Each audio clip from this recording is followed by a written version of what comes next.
মাহবুবুর রহমান বেলাল, রংপুর ৩, সময় ৫ মিনিট। আসসালামু আলাইকুম রহমতুল্লাহ। বিসমিল্লাহির রহমানির রহিম। মাননীয় স্পিকার, আপনাকে অসংখ্য ধন্যবাদ। আমি সর্বপ্রথম মহান আল্লাহর প্রশংসা করছি এবং সাথে সাথে আমার রংপুর ৩ আসনের সম্মানিত সকল ভোটারদের আন্তরিক শুভেচ্ছা জানাচ্ছি, যাদের বিপুল রায়ে আমি আজ এই মহান সংসদে বাজেটের উপর কথা বলছি। মাননীয় স্পিকার, বাজেটকে অনেকেই উচ্চাভিলাষী বলেছেন। তার প্রেক্ষিতে আমাদের সরকার দলীয় মাননীয় কয়েকজন সদস্য বলেছেন এটা স্বপ্ন পূরণের বাজেট, স্বপ্নবাজদের বাজেট। স্বপ্ন দেখা ভালো, তবে যে স্বপ্ন অলিক স্বপ্ন বা দিবার স্বপ্ন বা স্বপ্ন বিলাস, এটা মনে হয় ভালো নয়, এটা ফলাফলও ভালো হয় না। আমার মনে হয় এই বাজেটে যে লক্ষ্যমাত্রাগুলো দেওয়া হয়েছে অনেকগুলোই আমাদের স্বপ্ন বিলাস। যেমন আমাদের মোট রাজস্ব আয় ধরা হয়েছে 6,95,000 কোটি টাকা এবং এর মধ্যে এনবিআরকে রাজস্ব আয় দেওয়া হয়েছে টার্গেট 6,04,000 কোটি টাকা। অথচ এটা আমাদের রাজস্ব আয়ের 86.9%। কিন্তু আমরা দেখছি বিগত অর্থ বছরে এপ্রিল মাস পর্যন্ত রাজস্ব আয় করেছে এনবিআর মাত্র 3,26,000 কোটি টাকা। তা 3 লাখ থেকে 6,04,000 কোটি টাকা আদায় করা কিভাবে সম্ভব? এটা মোটেও বাস্তবসম্মত বলে হয়েছে মনে হয় না। এখানে ঘাটতি হবে। এমনিতে আমরা এই বাজেটে 2,43,000 কোটি টাকা ঘাটতি ধরা হয়েছে। এই ঘাটতি এবং এনবিআর এর অনাদায়ী ঘাটতি মিলে এইটা কোত্থেকে আসবে? আসার জন্য দুটো পথ। একটা হলো নতুন টাকা ছাপানো। নতুন টাকা যদি ছাপানো হয়, অর্থ ছাপানো হয়, তাহলে এটা মানি সাপ্লাই বাড়বে এবং অর্থনীতির খুব মৌলিক সূত্র অনুযায়ী যখন মানি সাপ্লাই বাড়ে সম্পদের তুলনায়, উৎপাদনের তুলনায়, তখন মুদ্রাস্ফীতি বা ইনফ্লেশন অবধারিত। মুদ্রাস্ফীতি হলে দামের স্তর বাড়বে, সমস্ত দ্রব্যের মূল্য বাড়বে এবং জনগণের কষ্ট হবে। মাননীয় স্পিকার, তাই এই বাজেট এটা এই লক্ষ্যটা টার্গেটটা অবাস্তব হয়েছে বলে আমি মনে করি। আমাদের সক্ষমতা কম। আমাদের বাজেটের জন্য অনুকূল পরিবেশ দরকার মাননীয় স্পিকার, কিন্তু আমাদের সমাজে কি দেখছি আমরা? গতকালকেও নারায়ণগঞ্জে একজন এমপির পুত্র ধরা পড়ছে এই চাঁদাবাজি করতে গিয়ে। আমাদের 100 দিনে 150 খুন হয়েছে মাননীয় স্পিকার। পরশু দিনও গাইবান্ধায় ছাত্র শিবির একজন তাকে খুন করা হয়েছে জবাই করে, দিনে দুপুরে। তার কোনো বিচার হয় না, তার আসামি ধরা পড়ে না। ধর্ষণ হয়েছে 100, যার মধ্যে রামিসার মতো নাবালিকা মেয়েছে 39 জন। মাননীয় স্পিকার, এই যদি হয় মাদকের অবস্থা, খুন ধর্ষণ চলে, আইন শৃঙ্খলা পরিস্থিতি অবনতি হয়, তাহলে এই বাজেট কোনোভাবেই বাস্তবায়ন করা সম্ভব হবে না। মাননীয় স্পিকার, আমাদের সার্বভৌমত্বের উপর শকুনের দৃষ্টি পড়েছে। আজকে আধিপত্যবাদী শক্তির পক্ষ থেকে আজকে দম্ভ করা হচ্ছে, বাংলাদেশ দখল করা হবে, রংপুর দখল করা হবে, ফেনী দিয়ে চট্টগ্রাম দখল করা হবে এবং তারা দখল করে এটা নাকি তাদের অন্তর্ভুক্ত করবে। এই হুমকির মুখে আমি মনে করি আমাদের প্রতিরক্ষা বাজেট 3.8% রাখা হয়েছে, এটা যথেষ্ট নয়। আমি মনে করি এটা 4.5% হওয়া উচিত।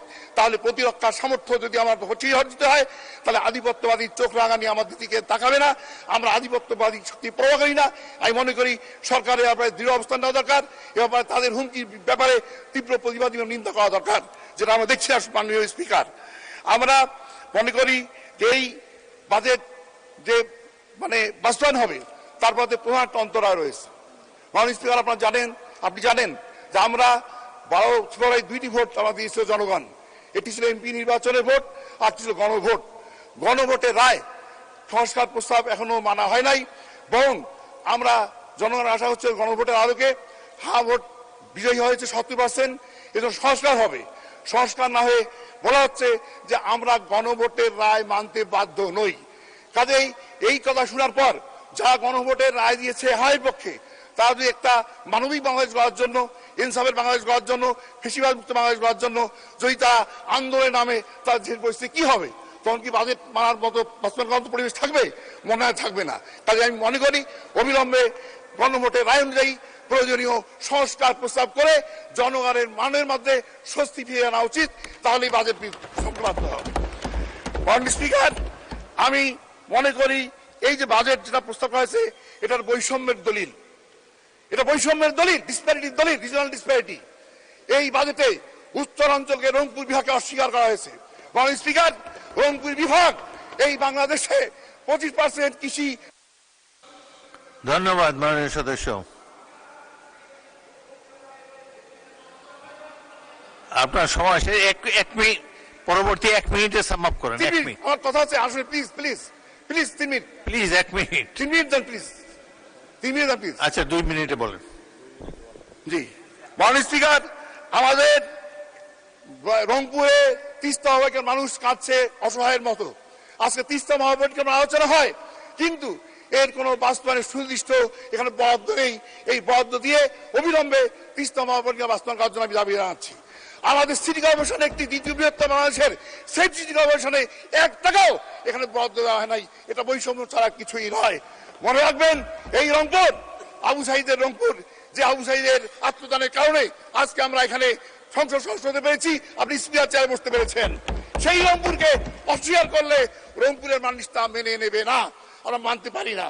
রংপুর যদি মনে করে যে তার ন্যায্য অধিকার দীর্ঘদিন বঞ্চিত হচ্ছে, তা রংপুরের মানুষ আর বসে থাকবে না, তা আন্দোলন করবে তাদের ন্যায্য অধিকার আদায়ের জন্য, এবং সেই আন্দোলনে তা অবশ্যই বিজয়ী হবে। আমরা সেই জায়গার লোক যেখানে জাগো ভাই কণ্ঠে সবাই সে আহ্বান জানিয়ে আমরা সবাইকে আন্দোলনে আহ্বান জানাবো ন্যায্য অধিকার আদায়ের জন্য। মাননীয় স্পিকার, আমার রংপুরে অনেক সমস্যা মেডিকেল কলেজের ব্যাপারে বারবার বলেছি, সে সমস্যার সমাধান হয়। মাননীয় স্পিকার, মেডিকেল কলেজে অমানবিক পরিস্থিতি বিরাজ করছে। সেখানে অমানবিক একটা স্বাস্থ্য সংকট তৈরি হয়েছে, জনবল নেই। সেখানে 8টা রোগী আসে, ফ্লোরে থাকে, করিডোরে থাকে। আমরা বারবার গিয়েছি, লোকাল এমপিরা গিয়েছেন, সেখানে যন্ত্রপাতি নাই, অকেজো। সেখানে জনবল নেই, সেখানে আপনার কি বলে দালাল চক্রের দৌরাত্ম। এই সমস্ত দূরী করার জন্য অবিলম্বে দাবি করছি। মাননীয় স্বাস্থ্যমন্ত্রীকে আমাদের রংপুর মেডিকেল ভিড় করার জন্য সবিনয় অনুরোধ করছি। আমাদের এখানে একটা বিশ্ববিদ্যালয়, মেডিকেল বিশ্ববিদ্যালয় হওয়া দরকার, এবং প্রযুক্তি বিশ্ববিদ্যালয় আমাদের ছিল, এটা হাইজ্যাক হয়ে গেছে। এই প্রযুক্তি বিশ্ববিদ্যালয় অবিলম্বে সেখানে প্রতিষ্ঠা করতে হবে, কৃষি বিদ্যালয় দিতে হবে। রংপুর উন্নয়ন কর্তৃপক্ষ বলা হয়েছে, তার কোনো বরাদ্দ নাই, তার বরাদ্দ দেওয়া উচিত। নন-এমপিভুক্ত সব শিক্ষা প্রতিষ্ঠান বিভক্ত করতে হবে এবং একাডেমিক ভবন নির্মাণ করতে হবে। সদর উপজেলায় উপজেলা কমপ্লেক্স এবং হেলথ কমপ্লেক্স দাবি করছি আমি। আইটি পার্ক একটা ছিল, ওটা কাজ বন্ধ হয়েছে, এটা অবিলম্বে শুরু করার জন্য দাবি। ধন্যবাদ মাননীয় সদস্য। পরবর্তী বক্তা।